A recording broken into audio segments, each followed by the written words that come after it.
You're listening to Big Table, a podcast about books and conversation presented by Hat and Beard Press, Dub Lab, and Gold Diggers in Los Angeles. I'm your host, JC Gabel. For each episode, we speak to one author about a singular book in a long-form interview. Each interview is then followed by a brief reading, sometimes from the same book being discussed, sometimes by a like-minded title and a different author. But every episode does retain a loose theme throughout, and is inspired by the work of radio host and oral historian Studs Terkel. Thanks for listening.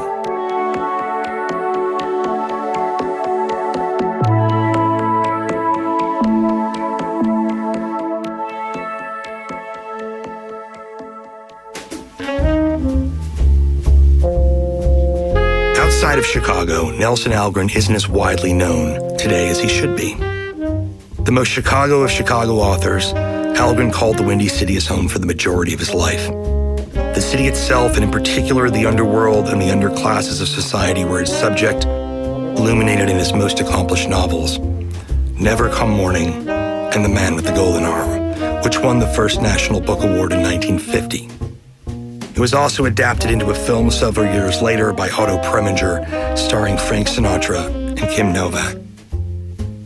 Although not officially blacklisted during the McCarthy era, Algren's political activities, starting in the 1930s, raised red flags at J. Edgar Hoover's FBI by the late 1940s and 1950s. And in fact, Algren's Hollywood agent and many of his close friends were in fact blacklisted and went into exile, leaving Algren's most prized work, The Man with the Golden Arm, open to the perils of bad financial dealings in Hollywood, a common occurrence even now, the battle between writer and studio executive. There has not been a major biography of Algren produced in almost 40 years. Enter Never a Lovely So Real by Colin Asher, published by Norton. Asher's exhaustive, yet easy-to-read biography of Algren fills in a lot of the blanks that have been left unfilled. Asher was able to get access to Algren's lengthy FBI file, detailing the G-men tabs kept on him throughout his storied anti-establishment life. And that's where we picked up the conversation about Algren's life and times. Here's biographer and literary professor Colin Asher. You mentioned the other day when we talked that one of the things that really bugged Algren about The Man with the Golden Arm is not just that Preminger didn't really care about the actual story of the book, but that also he had somehow pulled some shenanigans where Algren, in fact, really should have gotten a lot more money. And as you alluded to the other day, probably wouldn't have had to work for the rest of his life had this deal not gone awry. Absolutely, yeah.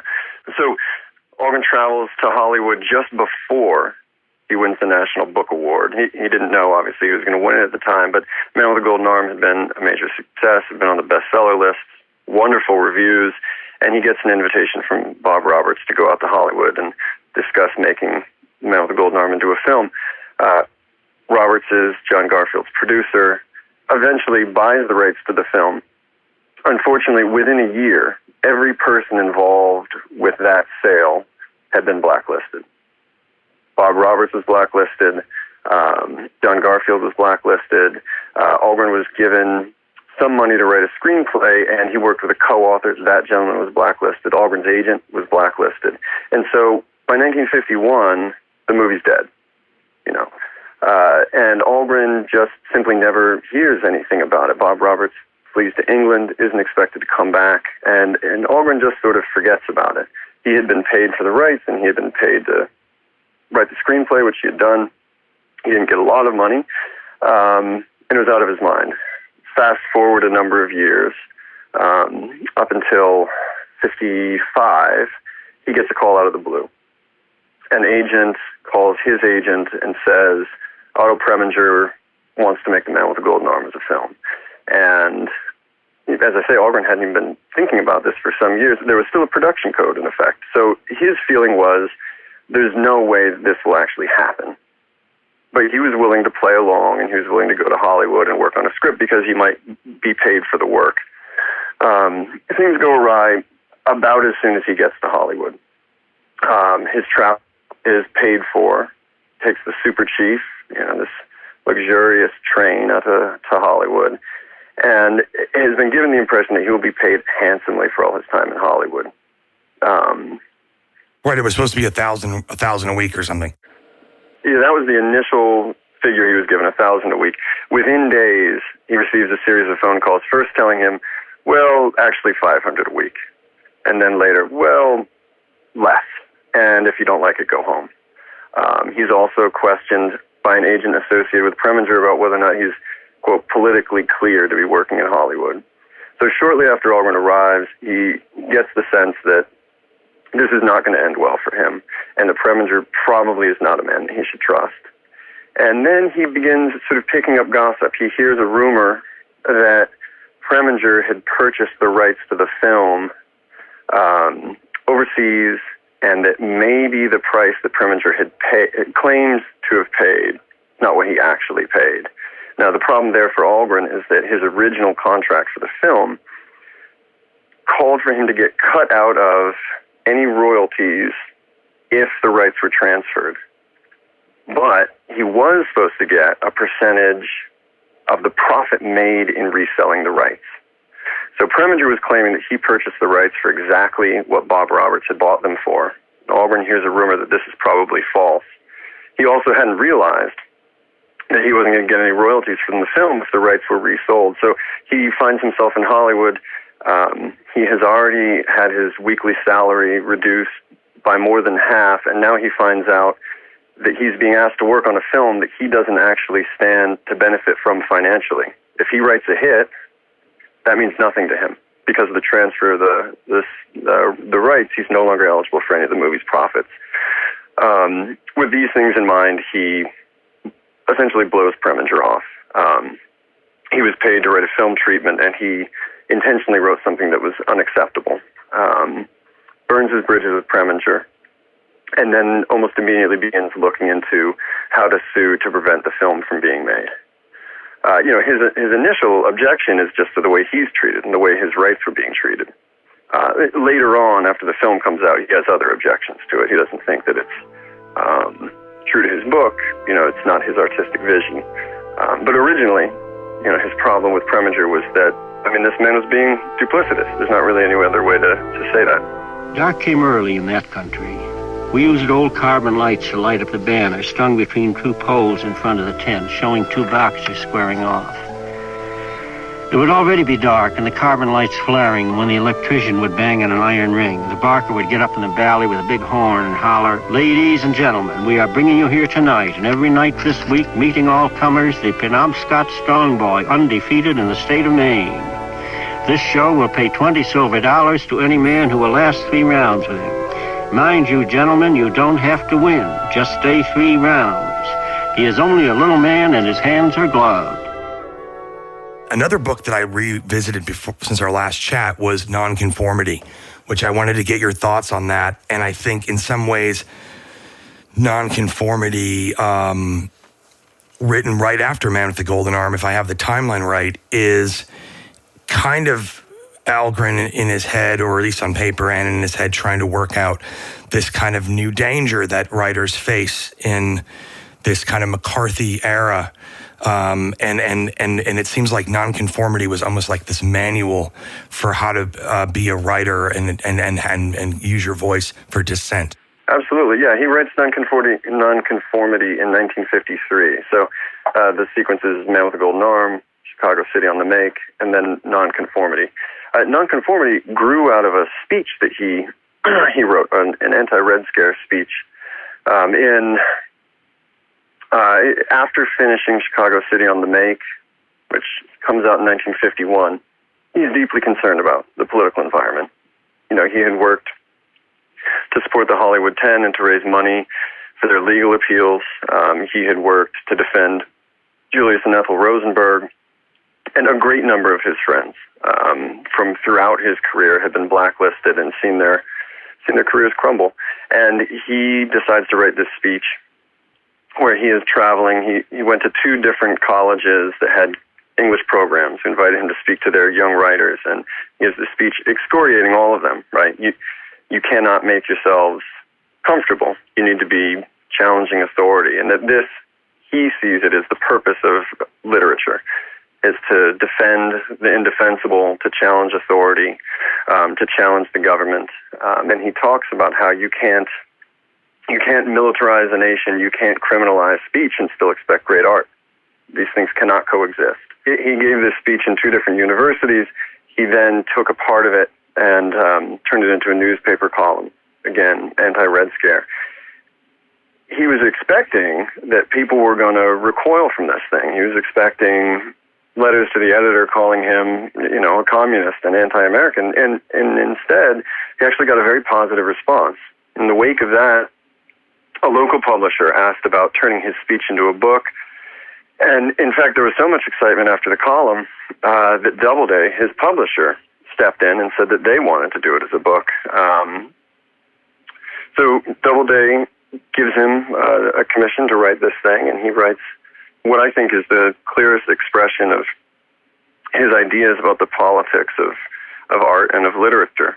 And they follow the same lines as the speech he had been given. He tells writers that, you need to go out and experience the world, and you need to report truthfully on it, and you cannot be constrained by society's mores. You cannot be constrained by any political idea that is being forced upon you, or any political idea that you wish to be true, right? You need to look honestly at the world and always write honestly about it, and that's where literature comes from.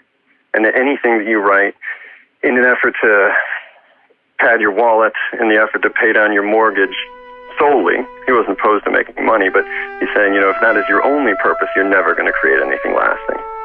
He liked to say, you'll never write anything that anybody would reread. Here in my room with a low knob door, where the years like wheels have rolled me, iron years like iron wheels, till 40 of them rolled over me. When the corner lamp burns with a criminal glow, full of longing and full of loss, and the whiskey in the glass before me is one whiskey I won't toss. Then as that tell me all about it, that let me talk to you, Mr. Hour, that 20 cents will see me through, that all-night pleader's hour. And I hear the 2-leggers hurrying to home, to love, to rest. As none is my envy, none is my love. And a wind off the flat ice plains of death blows under my low-knob door. So, he writes Nonconformity, and Doubleday declines to ever publish it. It was essentially suppressed. By the time he finishes it in 1953, it's darkest days of the Red Scare. And so Doubleday squashes it, later holds him liable for the advance they had given him for the book, even though it was their decision not to publish. So it was essentially suppressed, and it just went to live in Algren's archive. It was later discovered in the 1980s, and Dan Simon spent years and years editing it and checking the quotations and getting it into publishable form. And it came out, I want to say, in 1996. But that was the first time the whole thing had ever seen the light of day. Wow. Okay. And I think you mentioned this in your book, that it seems as if Doubleday, that the FBI file going on Algren was such that someone had gotten to his editor and was like, don't put this out. The tricky thing here is, of course, there's nobody who went on the record and said, oh, yes, we suppressed this because of X. But the thing to keep in mind is that by the time Algren finishes this book, his publisher knew that the State Department had denied him a passport because of his past communist affiliations. And he was very publicly part of the campaign to free Julius and Ethel Rosenberg, which at the time was sort of, that was social poison. So those two things were happening. It's also unknown to Algren, I believe, the FBI was trying to prepare charges against him for perjury and defrauding the state because they believed that they had proof that he had once been a member of the Communist Party. And as part of laying the groundwork to charge him, they were contacting people in the publishing industry and asking for samples of Algren's signature. So it is possible, and I certainly couldn't say this with certainty, but it is possible that Doubleday heard about that as well. And they were trepidatious for that reason. Sure. Publishing is a small world, right? So if the FBI is calling the contracts department at Harper's and asking for a copy of Nelson Algren's signature, and Doubleday has Nelson Algren signed, and they're about to put out a Red Scare book, this might give them pause. that might sound a little tinfoil hat, but the thing we can certainly say is that he was very publicly associated with the campaign to free Julius and Ethel Rosenberg. He had also hosted public fundraisers to raise money for the Hollywood 10, and his publisher did know that he had been denied a passport because of his past affiliation with the Communist Party. And in that context, they reject the book. I wanted to end on this notion in nonconformity, which I think is a weird paradox for some to maybe wrap their head around. But Dan Simon, I believe, is the writer here. He says, since Fitzgerald is known for imagining the very rich and Algren for writing about the poor, the two aren't usually mentioned in the same breath.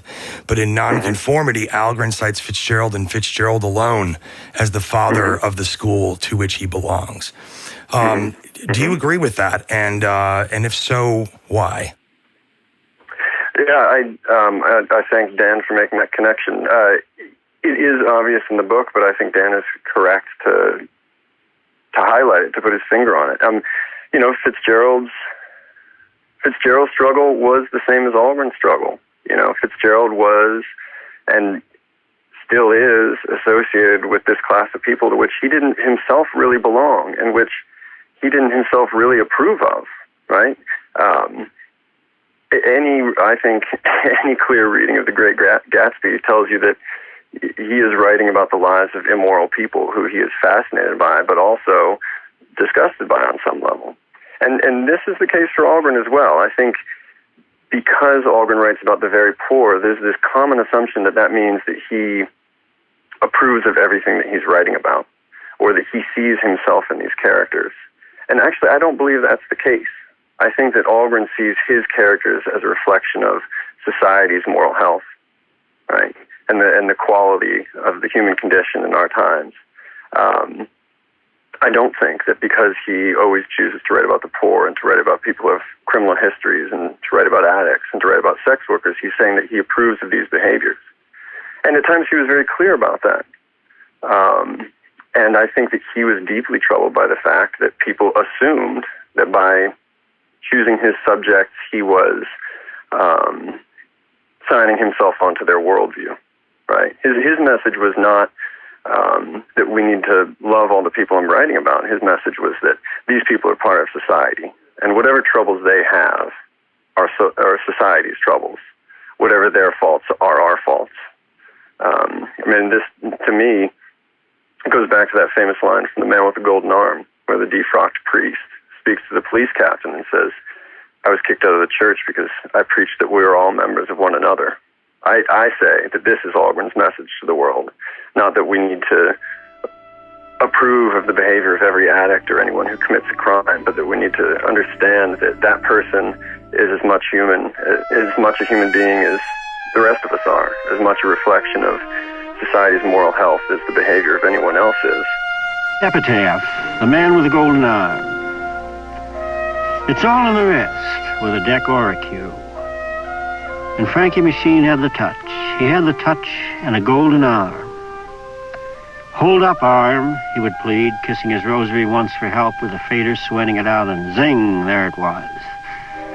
Little Joe, orator from Decatur, double tray the hard way. Dice be nice. When you get a hunch, bet a bunch. It don't mean a thing if it don't cost that string. Make me 5 to keep me alive. Tell them where you got it, how easy it was. We remember Frankie Machine and the arm that always held up. We remember in the morning light when cards are boxed and the long queues racked straight up and down like the all-night hours with the hot rush hours past. For it's all in the wrist with a deck or a cue. And if he crapped out when we thought he was due, it must have been that the dice were rolled, for he had the touch and his arm was gold.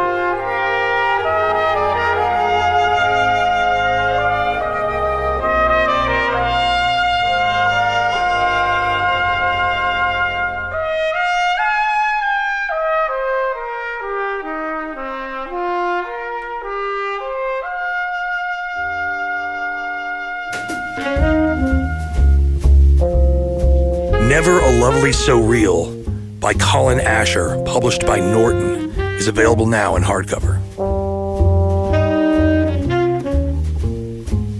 All the readings throughout are Algren himself reading The Man with the Golden Arm in a recently found 1970s recording.